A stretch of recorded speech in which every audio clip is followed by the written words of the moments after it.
नमस्कार, welcome to JS learning. कैसे हैं आप लोग? आई होप आप लोग अच्छे होंगे। दोस्तों, ज़िंदगी जीना आसान नहीं होता। ज़िंदगी जीना आसान नहीं होता। बिना संघर्ष के कोई महान नहीं होता। जब तक ना पड़े हथौड़े की चोट, जब तक ना पड़े हथौड़े की चोट, तब तक पत्थर भी भगवान नहीं होता। दोस्तों, अगर पत्थर को भी भगवान बनना है, अगर जिस पत्थर को भगवान की तरफ पूजा जाता है, उस पत्थर को भी बहुत सारे चोट खाने पड़ती है। आप देखते होंगे जो पत्थर सिर्फ सिंपल पत्थर है और उसको अगर जब तक उसको तराशा नहीं जाए, जब तक उसे हथौड़े की चोट से उसे तराशा नहीं जाता, तब तक उसको उस पत्थर से भगवान नहीं बन पाते। उसी तरह से आपके भी ज़िंदगी में बहुत सारे कष्ट आते होंगे दोस्तों, बहुत सारे कष्ट तकलीफ आती है। आपको उससे बिल्कुल भी घबराना नहीं है, उसे बस आराम से सहते हुए खुद को आगे बढ़ाते रहना है, खुद को तराशते रहना है, खुद को श्रेष्ठ बनाते रहना है। हिम्मत मत खोना, अभी बहुत आगे जाना है। हिम्मत मत खोना, अभी बहुत आगे जाना है। जिन्होंने कहा था तेरे बस की बात नहीं, उन्हें भी करके दिखाना है, उन्हें भी करके दिखाना है। दोस्तों, आपने देखा होगा कि आपके भी बहुत सारे ऐसे दोस्त होंगे, बहुत सारे ऐसे पड़ोसी हैं जो सिर्फ क्रिटिसाइज करना जानते हैं, दूसरे को नीचे दिखाना चाहते हैं। चुपचाप उनकी बात को सुनते रहिए और इतने मेहनत करिए कि आपकी सफलता उनकी कानों की जो चादर होती है उनको फाड़ दे, शोर सुनाई दे आपकी सफलता का। तो वही कहा गया कि आपने हिम्मत बिल्कुल भी नहीं हारना है, अपना को मेहनत बिल्कुल करते रहना है। आपकी सफलता का शोर पूरे विश्व को दिखाना है। तो दोस्तों, इसी के साथ आज का क्लास हम लोग स्टार्ट करते हैं। और जहाँ तक आप लोग, आज बहुत दिन के बाद हमारा क्लास मिल रहा है दोस्तों, आपको इसके लिए हमको बहुत अफसोस हो रहा है, इसके लिए सॉरी भी। लेकिन कुछ ऐसे काम होते हैं दोस्तों जो कि क्या नेगलेक्ट नहीं किया जा सकता। हम कुछ ज़रूरी काम में फंसे हुए थे 4-5 दिन से, और हम लोग वीडियो नहीं बना पा रहे थे क्योंकि सारा जो वीडियो बनाना, एडिटिंग, अपलोडिंग सारा खुद मैं करता हूँ, इसलिए थोड़ा उसमें टाइम नहीं मिल पा रहा था, इसलिए 4-5 दिन से वीडियो नहीं बना पा रहा था। आज से उम्मीद है कि आपको लगातार वीडियो मिलते रहेंगे। इतने दिन आपको पेशेंस रखने के लिए बहुत बहुत धन्यवाद और मेरी तरफ से बहुत सॉरी है। और तो हम लोग दोस्तों बात कर रहे थे साउथ अमेरिका महादेश की, जिसमें क्या बोले थे हम लोग, लगभग सारे देश की चर्चा कर चुके थे। 2 देश बचा हुआ था, वो 2 देश की चर्चा करेंगे और क्या है, हमारा साउथ अमेरिका महादेश समाप्त हो जाएगा। लेकिन आज की क्लास में कुछ ऐसे पॉइंट्स हम बताने जा रहे हैं जो कि एग्जाम में हर हाल में पूछा जाता है। तो वीडियो को जरूर से जरूर लास्ट तक देखिएगा। हम लोग आज ऐसे पॉइंट के बारे में बताएंगे दोस्तों, इसके अलावा जो कि क्या आपके एग्जाम के पॉइंट ऑफ व्यू से बहुत ज़्यादा इंपॉर्टेंट है। अक्सर हमेशा एग्जाम में क्या उससे सवाल पूछे जाते हैं, ग्रुप 1 से लेकर ग्रुप डी तक के पोस्ट जितने भी है, उसी एग्जाम वही क्वेश्चन का पूछने का तरीका अलग होता है, लेवल उसी से अप और डाउन होता है। सवाल पूछने के तरीके से ही लेवल क्या है, लेवल हाई हो जाता है और लेवल डाउन होता है। सिर्फ सवाल पूछने का तरीका, एक ही सवाल को बहुत तरीका से पूछा जा सकता है। एक आसानी से पूछता तो हो जाता इजी सवाल, और जो उसको घुमा के पूछता तो हो जाता हार्ड सवाल। तो आज हम बहुत सारे ऐसे सवाल पूछेंगे जो आपके एग्जाम में हमेशा पूछे जाते हैं दोस्तों। आज का वीडियो जरूर लास्ट तक देखिएगा वीडियो को। और अगर आप इस चैनल पर नए हैं तो वीडियो को सबसे पहले सब्सक्राइब करना, चैनल को बेल आइकन की घंटी को दबाना और वीडियो को शेयर जरूर करना, लाइक भी जरूर कीजिएगा, ताकि हमको उससे मोटिवेशन मिलता है दोस्तों। तो बढ़ते आज की क्लास में, आज हम स्टार्ट करेंगे जो बचा देश है साउथ अमेरिका महादेश की। हाँ तो दोस्तों, पिछले क्लास में हम लोग ब्राज़ील तक बात कर चुके थे। पिछला जो वीडियो हुआ था उसमें हम लोग लास्ट कौन सा देश बात किए थे, लास्ट हम लोग ब्राज़ील तक चर्चा कर चुके थे। आज हम लोग बात करेंगे दोस्तों, सबसे पहले बात करेंगे अर्जेंटीना की। किसकी? अर्जेंटीना। उसके बाद उरुग्वे की बात करेंगे, और ये दोनों बात करेंगे। इसी के साथ हमारा साउथ अमेरिका महादेश, साउथ अमेरिका कॉन्टिनेंट समाप्त हो जाएगा। दोस्तों, मैंने आपको बताया था ये क्या है, ये ब्राज़ील देश है। ये क्या है? ये ब्राज़ील। ये नीचे में बताए थे दोस्तों, ये क्या है, ये चिली है। क्या है? चिली, मैंने आपको बताया था। और चिली के बगल में ये जो देश है दोस्तों, ये जो मैंने हरा कलर से कलर किया है, ये जो देश है ये क्या है, ये अर्जेंटीना। क्या है दोस्तों? अर्जेंटीना। दुनिया में सबसे ज़्यादा यहूदी कहाँ रहते हैं बताइए? मैंने आपको बताया था कि दुनिया में सबसे ज़्यादा यहूदियों का देश, जो सबसे ज़्यादा यहूदी जनसंख्या में रहते हैं, वो क्या है? इजराइल। और दूसरा अगर पूछा जाए तो वो क्या, अर्जेंटीना। ये दूसरा देश है जहाँ पे क्या है, इजराइल के बाद सबसे ज़्यादा यहूदी रहते हैं दोस्तों। इसे इंग्लिश में ज्यूसेस भी कहा जाता है, क्या, ज्यूसेस। तो यहूदी का देश ये है क्या, अर्जेंटीना, दूसरा सबसे बड़ा देश। आजकल क्या है, बहुत ज़्यादा गर्मी है, आपको पता होगा गर्मी क्या है, बिहार में बहुत ज़्यादा गर्मी है। इतना गर्मी तो पता नहीं कब पानी पड़ेगा, बहुत दिन से बहुत तगड़ा गर्मी है दोस्तों। क्या देखिए क्या बताया कि दूसरा सबसे ज़्यादा क्या है, यहूदी का देश कौन सा, अर्जेंटीना। अर्जेंटीना की राजधानी की बात हम सबसे पहले करेंगे तो क्या है दोस्तों, ब्यूनस आयर्स। क्या है, ब्यूनस आयर्स। क्या है, ब्यूनस आयर्स। ये एग्जाम में पूछा जाता है, आप जरूर से याद रखिएगा कि अर्जेंटीना की राजधानी क्या है, ब्यूनस आयर्स। आप पे उलट के भी पूछ सकता है कि ब्यूनस आयर्स कहाँ की राजधानी है, क्या बोलेंगे, अर्जेंटीना। सबसे पहले क्या याद रखेंगे, अर्जेंटीना की राजधानी है ब्यूनस आयर्स। देखिए दोस्तों ये क्या है, ये चिली की राजधानी, मैंने आपको बताया था सेंटियागो है। क्या है, सेंटियागो। ये इसकी राजधानी ब्यूनस आयर्स से चिली की राजधानी सेंटियागो तक एक ट्रेन चलती है। क्या चलती है, ट्रेन, जिसको बोलते हैं, ये देखिए ये ट्रेन, ये क्या है, ये एंडीज पर्वतमाला, मैंने आपको बताया था क्या है, पूरा एंडीज पर्वतमाला 7000 किलोमीटर, दुनिया का सबसे लंबा पर्वतमाला। क्या है, एंडीज पर्वतमाला। ये एंडीज पर्वतमाला और इसको पार करके जाती है ट्रेन, इसको बोलते हैं ट्रांस इंडियन, क्या बोलते हैं, ट्रांस इंडियन रेल मार्ग बोलते हैं। तो कहाँ चलती है, ब्यूनस आयर्स, अर्जेंटीना की राजधानी ब्यूनस आयर्स से चिली की राजधानी सेंटियागो तक चलती है। कौन सा, ट्रांस इंडियन रेल मार्ग। उसके बाद हम बात करेंगे दोस्तों, देखिए पहला बात क्या, ये क्या, दूसरा सबसे ज़्यादा यहूदी वाला देश है। ये क्या है, सबसे ज़्यादा यहूदी यहाँ पे पाए जाते हैं। दूसरा बार सबसे ज़्यादा होता है इजराइल में, सबसे ज़्यादा कहाँ है, इजराइल में। ये देखिए फॉकलैंड द्वीप पर यूके का कब्जा। देखिए इसके बगल में, इसके जस्ट बगल में एक द्वीप है दोस्तों, जिसको बोलता है, क्या बोला जाता है, फॉकलैंड। पता है आपको फॉकलैंड द्वीप पे किसका कब्जा है, यूके का। सोचिए यूके कहाँ है, यूरोप में, वो कहाँ कब्जा करके रखा है, उत्तरी अमेरिका महादेश का सबसे निचली पॉइंट। इसकी दूरी बहुत ज़्यादा है, किसी भी तरह से उसका होने का अधिकार है, ब्रिटेन का नहीं है, लेकिन वो कब्जा यहाँ भी करके रखा है, फॉकलैंड द्वीप। एग्जाम में पूछा जाता है, नोट करिएगा कि फॉकलैंड द्वीप पे किस देश का कब्जा है, किस देश का अधिकार, क्या होगा, ब्रिटेन। फॉकलैंड द्वीप पे किसका अधिकार है, ब्रिटेन का। लेकिन इसी के कारण क्या है दोस्तों, इसी के कारण अर्जेंटीना और ब्रिटेन में क्या होता है, अर्जेंटीना और यूके में बहुत ज़्यादा क्या है, टेंशन, एक दूसरे को देखना नहीं चाहते, बहुत ज़्यादा दोनों में क्या है, दुश्मनी है। सोचिए इस एक बार क्या हुआ था कि अर्जेंटीना वाले क्या इस पर कब्जा कर लिया, पूरा कब्जा कर लिया। तो तीन, आप बताइए कब्जा कर लेगा तो ब्रिटेन वाला कभी शांत बैठ सकता है, बिल्कुल भी नहीं। तो बस वो क्या किया, पूरा नेवी लेकर फॉकलैंड द्वीप को क्या किया, घेर लिया, और 3 दिन में क्या किया, उसको छीन लिया, मतलब अर्जेंटीना से अधिकार, अपने अंदर अधिकार ले लिया, 3 दिन में उस पर कब्जा कर लिया। उसके बाद क्या क्या, वहाँ पे जनमत संग्रह करवाया, कहाँ, फॉकलैंड द्वीप पे। जनमत संग्रह मतलब क्या होता है दोस्तों, जनमत संग्रह मतलब होता है कि वहाँ के लोगों से पूछा जाता है कि आप कहाँ रहना चाहते हैं। देखिए तो वहाँ के लोग सोचता है कि हम कहाँ रहें, वो सोचा कि हम अर्जेंटीना के साथ रहे या ब्रिटेन के साथ रहे। तो रहने से पहले क्या देखता है, वहाँ का जलवायु कैसा है, तो रहना तो यही है, तो जलवायु को मतलब है नहीं। धर्म देखा जाता है, वहाँ पे क्या है, कौन से धर्म के लोग ज़्यादा है। यहाँ भी क्रिश्चियन, वहाँ भी थे क्रिश्चियन, यहाँ भी थे। फिर सोचा कि कौन सा ज़्यादा क्या है, हमको पॉलिटिकल पावर, मतलब विश्व में किसका ज़्यादा स्ट्रॉन्ग पावर है, तो उसमें क्या ब्रिटेन आ गए। तो जब रेफरेंडम कराया, जनमत संग्रह कराया, तो 99.99% लोग बोला हम कहाँ रहेंगे, ब्रिटेन में। तो आज भी क्या है, फॉकलैंड द्वीप पे ब्रिटेन यानी यूके का कब्जा है। यहाँ पे किसका कब्जा है, यूके का। ये क्या, इसी तरह से ये क्या, अर्जेंटीना और क्या है, अर्जेंटीना और यूके में 36 का आंकड़ा। कभी दोनों में क्या है, दुश्मनी चलता, तो दोनों एक दूसरे को देखना नहीं चाहते। आप देखिए दोस्तों, सुने होंगे एक जहाज है जिसका नाम है JF-17। क्या नाम है, JF-17 जो क्या है, चीन और पाकिस्तान मिलकर इसे बनाया है। कौन, चीन और पाकिस्तान। सोचे क्या क्या, देखिए इसका इंजन, इसका रूस से, एक होता है इंजेक्शन सीट होता है जहाज में लगा। कोई भी फाइटर प्लेन में एक इंजेक्शन सीट होता है दोस्तों, जहाँ पे फाइटर प्लेन का जो पायलट बैठता है उसके नीचे क्या होता है, इंजेक्शन सीट लगा होता है।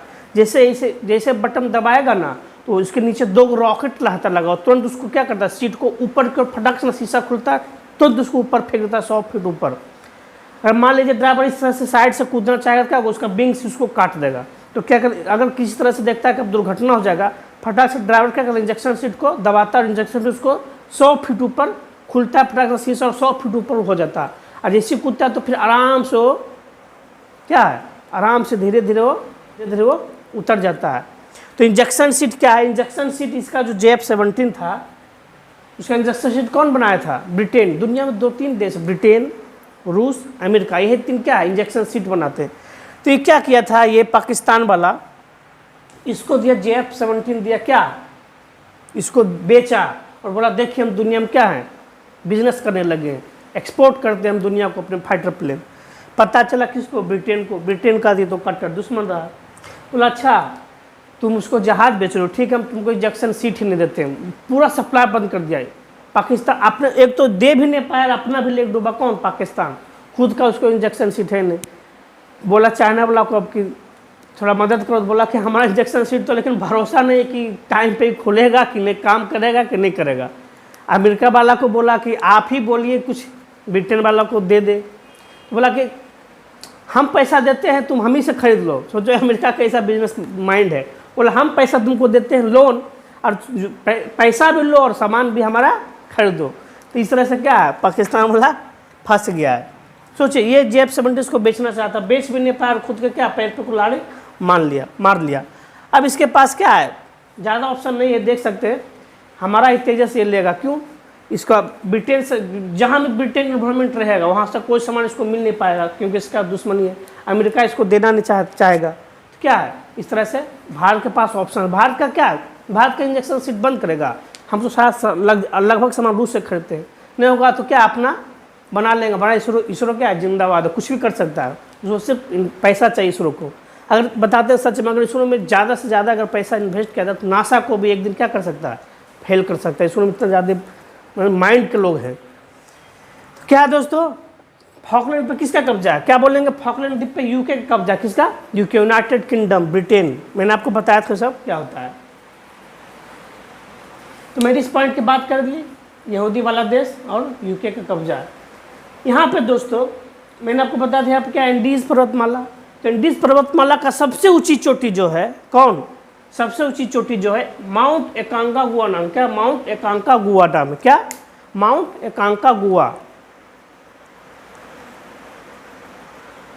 हाँ, एंडीज की सबसे ऊंची चोटी क्या है, माउंट एकांकागुआ। कहाँ स्थित है, यहीं स्थित है, कहाँ, अर्जेंटीना में। तो यहाँ क्या स्थित है, एंडीज की सबसे ऊंची चोटी, एंडीज पर्वतमाला की सबसे ऊंची चोटी क्या नाम है, पूछ देगा क्या, एकांकागुआ। तो कहाँ स्थित है, तो क्या होगा, अर्जेंटीना में। और मैंने आपको एक चीज़ बताया था दोस्तों, यहाँ पे जब जूम करिएगा तो यहाँ पे क्या है, यहाँ बोले थे एक द्वीप है, फिलाडेल्फिया द्वीप, मैंने आपको बताया था। ये दोनों को जो क्या अलग करता है, इसको बोलते हैं मैगलन जनसंधि। क्या, मैगलन, मैगलन कौन है, तो दुनिया का सबसे पहले चक्कर, पूरा दुनिया का चक्कर लगाने वाला पहला व्यक्ति कौन है, मैगलन। तो उसी के नाम पर है क्या, मैगलन जनसंधि। क्या, मैगलन जनसंधि। तो मैगलन जनसंधि क्या है दोस्तों, ये प्रशांत महासागर और अटलांटिक महासागर, इसकी इस साइड क्या है और इसकी इस साइड क्या है, बताइए। इस साइड क्या है, अटलांटिक महासागर, इस साइड क्या है, प्रशांत महासागर। तो इस दोनों को क्या अलग करता है दोस्तों, इस दोनों को, प्रशांत महासागर और अटलांटिक महासागर को अलग करने वाला कौन जल संधि है, मैगलन जल संधि। ये भी एग्जाम में बहुत बार पूछा जाता है दोस्तों, ये क्वेश्चन याद रखिएगा। क्या है, तो इससे बनने वाले 3-4 सवाल, मैगलन जल संधि प्रशांत महासागर और अटलांटिक को अलग करता है। पहला सवाल, एंडीज के सबसे ऊंची चोटी एकांकागुआ कहाँ है, अर्जेंटीना में, कहाँ है और कौन है, ये दोनों याद रखना है। फॉकलैंड द्वीप पे किसका अधिकार है, बहुत ज़्यादा इंपॉर्टेंट सवाल, किसका है, यूके का है। और अर्जेंटीना की राजधानी क्या है दोस्तों, ब्यूनस आयर्स। इस तरह से क्या हम लोग अर्जेंटीना के बारे में जाने, ये क्या है, अर्जेंटीना, ये है चिली, चिली, इसके बारे में हम लोग बात कर चुके थे। ये क्या है दोस्तों, ये है उरुग्वे। क्या, उरुग्वे, छोटा सा देश है उरुग्वे, ये ज़्यादा फेमस है। लेकिन इससे एक सवाल जो हमेशा पूछा था, विश्व में सबसे पहला जो फुटबॉल जो कप है, कौन जीता था, फुटबॉल वाला जो कप होता है, सबसे पहले जीतने वाला देश उरुग्वे। ये सवाल हमेशा एग्जाम में पूछा जाता है, सबसे पहला फुटबॉल का कप किसने जीता था, उरुग्वे। तो उरुग्वे के बारे में क्या है, सबसे पहले क्या है, यहाँ सबसे ज़्यादा फुटबॉल, फेमस फॉर फुटबॉल, या फुटबॉल बहुत ज़्यादा खेला जाता है दोस्तों। तो उरुग्वे क्या सबसे पहला फुटबॉल वाला क्या है कप जीता था उरुग्वे। तो इस तरह से क्या हम लोग दोस्तों दक्षिणी अमेरिका महादेश की सारे देश की चर्चा हम लोग कर चुके हैं, और मैंने हर देश के बारे में बताया कि कौन सा देश की क्या क्या क्या है इंपॉर्टेंट है जहाँ से सवाल बनते हैं। अब हम जो आगे बताने वाले हैं दोस्तों ऐसा पॉइंट बताने वाले हैं जो क्या आपके एग्जाम पॉइंट ऑफ व्यू से बहुत ज़्यादा इंपॉर्टेंट है। इससे सवाल घुमा फिरा कर एक ना एक सवाल जरूर आते हैं, कोई भी एग्जाम हो। वर्ल्ड मैप से सवाल बनता है और वर्ल्ड मैप से बनता है तो यहाँ से सवाल भी जरूर बनते हैं। तो हम लोग अब हम लोग बात करेंगे दोस्तों कर्क रेखा, मकर रेखा और विषुवत रेखा पर बसने वाले जो देश हैं, मतलब उस पर कौन कौन सा देश बसते हैं। हाँ तो दोस्तों अब हम लोग बात करेंगे कर्क रेखा पर पड़ने वाले देश। ये क्या है दोस्तों, आपको बिल्कुल याद रखना है सीरियल वाइज, ये एग्जाम में बहुत इंपॉर्टेंट है दोस्तों, और ये हमेशा एग्जाम में क्या होता है पूछा जाता है। कर्क एक रेखा पर पड़ने वाले देश यानी कि tropic of cancer, countries on the tropic of cancer. कर्क रेखा को क्या बोलते हैं, ट्रॉपिक ऑफ कैंसर बोलते हैं दोस्तों। तो कर्क रेखा पर पड़ने वाले देश कौन कौन से हैं, देखिए इसमें 17 देश पड़ते हैं दोस्तों। अगर ताइवान को अगर हम अलग से जोड़ते हैं, ताइवान को अगर अलग से जोड़ते हैं तो क्या है 17 बोलेंगे। अगर ताइवान को चीन के साथ जोड़ेंगे तो 16-17 को एक ही ऑप्शन रहेगा दिया हुआ। अगर रहेगा तो क्या मारेंगे 17 देश मारेंगे, क्योंकि ताइवान क्या है चीन कहता है हमारा है, लेकिन ताइवान क्या कहता है स्वतंत्र है।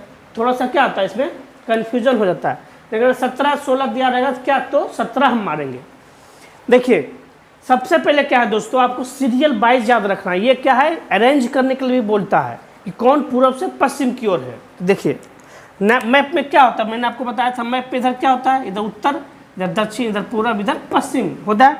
देखिए कर्क रेखा पर पड़ने वाले देश, देखिए सबसे पहले दोस्तों इस साइड से बात करेंगे, यानी कि हम पश्चिम से पूर्व की ओर जा रहे हैं। क्या अरेंज, ये भी पूछा था किस अरेंज करिए, अरेंज करने के लिए बोल देगा कौन कैसे कैसे पढ़ता है। तो हमने जो आपको लिखा है पश्चिम से पूर्व अरेंज करके लिखा हुआ है, एकदम सॉलिड लिखा हुआ है सरिया के।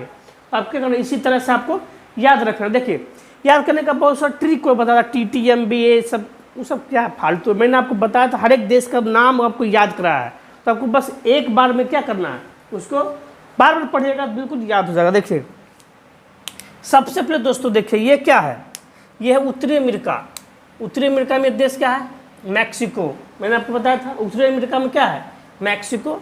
एक बहामास क्या है बगल में क्या है बहामास, क्या है बहामास, मैंने बताया था आपको दोस्तों बहामास का क्या है द बहामास लगता है। ये क्या है बहामास, सबसे पहले आएगा मैक्सिको, उसके बाद बहामास, उसके बाद देखिए यहाँ से क्या होता है दोस्तों, यहाँ से घुस जाता है अफ्रीका महादेश में। यहाँ से क्या घुस जाता है, यहाँ से हो जाता है अफ्रीका महादेश से स्टार्ट। देखिए सबसे पहले मैंने अफ्रीका पढ़ाया था तो पश्चिमी सहारा ही पढ़ाया था। तो सबसे पहले उसके बाद क्या होगा बहामास के बाद पश्चिमी सहारा, उसके बाद मोरिटोनिया, आप लोग नाम बिल्कुल सुने होंगे, सब कुछ मैंने पढ़ा रखा है मोरिटोनिया। उसके बाद माली, अल्जीरिया, नाइजर, लीबिया, मिस्र। पश्चिमी सहारा, मोरिटोनिया, माली, नाइजर, अल्जीरिया, नाइजर, लीबिया, मिस्र। ये क्या है ये अफ्रीका है, देख सकते हैं। अफ्रीका में कितने देश है 1 2 3 4 5 6 7 देश ऐसा है जो क्या है अफ्रीका से गुजरता है। पूछ सकता है कर्क रेखा पर अफ्रीका वाला कितने देश है जो कर्क रेखा पर स्थित है, क्या होगा 7 देश अफ्रीका के जो कर्क रेखा पर स्थित है। कौन कौन, पश्चिमी सहारा, मोरिटोनिया, माली, अल्जीरिया, नाइजर, लीबिया और मिस्र। यहाँ से देखिए दोस्तों, यहाँ से स्टार्ट होता है एशिया। एशियन पेनिनसुला बताए थे, क्या है सऊदी अरब, क्या है सऊदी अरब से क्या हो जाता है स्टार्ट एशिया, सऊदी अरब, यूएई, ओमान, भारत से भी कर्क रेखा गुजरता है, आप लोग तो जानते होंगे भारत से कर्क रेखा गुजरता है। बांग्लादेश, म्यांमार, चीन और ताइवान। क्या हो गया ये हो गया एशिया। सऊदी अरब 1 2 3 4 5 6 7 8 देश।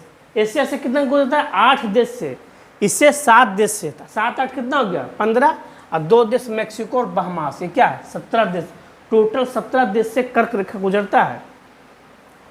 पूछने का तरीका बहुत अलग हो सकता है, आपसे पूछ सकता है दोस्तों किस देश से नहीं गुजरता था, 17 का नाम याद होना चाहिए, उसमें 3 देगा और 1 नहीं देगा। सवाल कैसे पूछ सकता है कर्क रेखा किस देश से नहीं गुजरता है, पहला तरीका हो गया। दूसरा तरीका पूछ सकता है कर्क रेखा अफ्रीका महादेश में कितने देश से गुजरता है, एशिया महादेश में कितने देश से गुजरता है, उत्तरी अमेरिका महादेश कितने देश से गुजरता है, किस महादेश से नहीं गुजरता है, तो दक्षिणी अमेरिका का एक भी देश है देखिए नहीं है, किस ऑस्ट्रेलिया से नहीं गुजरता है, ये सब क्या है, ये 3 महादेश है, उत्तरी अमेरिका, अफ्रीका और एशिया, 3 को से क्या गुजरता है, कर्क रेखा गुजरती है। टॉपिक ऑफ कैंसर ये 17 देश से गुजरती है। तो इसको याद करने का अलग अलग तरीका है, कुछ लोग ट्रिक वगैरह, मेरे ख्याल से ये क्या है, इस पर भूल जाइएगा एग्जाम में। तो आपको क्या सीरियल बाइट मेक्सिको बहामास इसी तरह से याद रखना है, मेक्सिको बहामास, पश्चिमी सहारा, मोरिटानिया, माली, अल्जीरिया, नाइजर, लीबिया, मिस्र, सऊदी अरब, ओमान, भारत, बांग्लादेश, म्यांमार, चीन और ताइवान, यहाँ से क्या गुजरते हैं, कर्क रेखा। तो आज हम लोग दोस्तों इस कर्क रेखा तक ही बात करेंगे।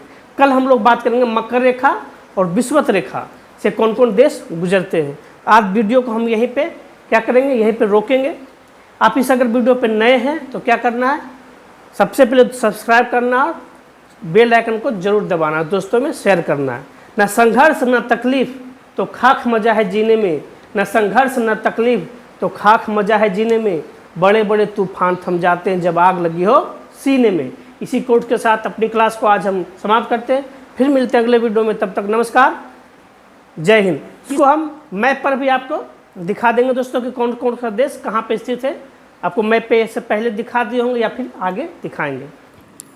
हाँ तो दोस्तों देख सकते हैं यहाँ पे क्या है, ये है वर्ल्ड मैप, दुनिया का नक्शा है। ये मैंने आपको बताया था, ये क्या है, नॉर्थ अमेरिका महादेश, ये है साउथ अमेरिका महादेश, ये है अफ्रीका, ये है यूरोप, ये है एशिया, और इसको बोलते हैं मिडिल ईस्ट, और इसको क्या बोलते हैं ऑस्ट्रेलिया। ये है दोस्तों महादेश सारे। यहाँ पे हम बात करेंगे दोस्तों कि कर्क रेखा पर पड़ने वाले देश, यानी कि कर्क रेखा पे कौन कौन सा देश पड़ता है। दोस्तों देख सकते हैं यहाँ पे दोस्तों, ये 23.5 डिग्री क्या है नॉर्थ, इसको क्या बोलते हैं, कर्क रेखा बोलते हैं। मैंने आपको फर्स्ट क्लास में बताया था। ये क्या है दोस्तों, ये है कर्क रेखा। ये क्या है, ट्रॉपिक ऑफ कैंसर, यानी कि कर्क रेखा। ये क्या है, ट्रॉपिक ऑफ कैंसर, यानी कि कर्क रेखा। देख सकते हैं यहाँ पे ये कर्क रेखा इतने सारे देश से गुजरते हैं दोस्तों। ये वाला जो लाइन है ये है क्या है, कर्क रेखा। सबसे पहला दोस्तों जो यहाँ से गुजरता है कर्क रेखा से, ये देख सकते हैं यहाँ पे क्या बताया था, मैक्सिको। यहाँ पे मैक्सिको यहाँ से गुजरता है सबसे पहले। उसके बाद यहाँ पे गुजरता है दोस्तों बहामास, क्या, बहामास, मैक्सिको बहामास। उसके बाद देख सकते हैं यहाँ पे अफ्रीका में एंट्री करता है यहाँ पे, और अफ्रीका में यहाँ सबसे पहले गुजरता है, यहाँ गुजरता है पश्चिमी सहारा, मोरिटानिया, माली, अल्जीरिया और नाइजर, लीबिया और मिस्र। यहाँ से क्या है, अफ्रीका में कितने देश से, अफ्रीका में गुजरता है दोस्तों पश्चिमी सहारा, मोरिटानिया, माली, अल्जीरिया, नाइजर, लीबिया और मिस्र। इतने सारे देश क्या है, ये अफ्रीका से गुजरने वाले, अफ्रीका जब गुजरते हैं तो ये इतने सारे देश से गुजरते हैं दोस्तों। उसके बाद जब एशिया में एंट्री मारता है यहाँ पे, ये देखिए क्या है, ये पूरा क्या एशिया है दोस्तों, मिडिल ईस्ट भी क्या है, एशिया का पास है। तो जब एशिया में गुजरता है सबसे पहले यहाँ पे दोस्तों घुसता है कहाँ पे, सऊदी अरब में। सबसे पहले सऊदी अरब, उसके बाद यूएई, फिर ओमान, क्या, सऊदी अरब, यूएई, ओमान। उसके बाद इधर भारत में घुसता है दोस्तों, भारत। उसके बाद घुसता है बांग्लादेश, उसके बाद म्यांमार, फिर चीन, फिर ताइवान। कहाँ कहाँ देख सकते हैं, एक बार सऊदी अरब, फिर यूएई, फिर ओमान, फिर यहाँ पे भारत, यहाँ पर बांग्लादेश, यहाँ पर म्यांमार, चीन और ताइवान। इतने सारे देश से गुजरते हैं कौन सा, कर्क रेखा। और ये क्या है, इक्वेटर गुजरता है दोस्तों, इक्वेटर। उसके इसका भी हम लोग चर्चा करेंगे। उसके बाद ये ट्रॉपिक ऑफ कैप्रिकॉर्न, यानी कि मकर रेखा।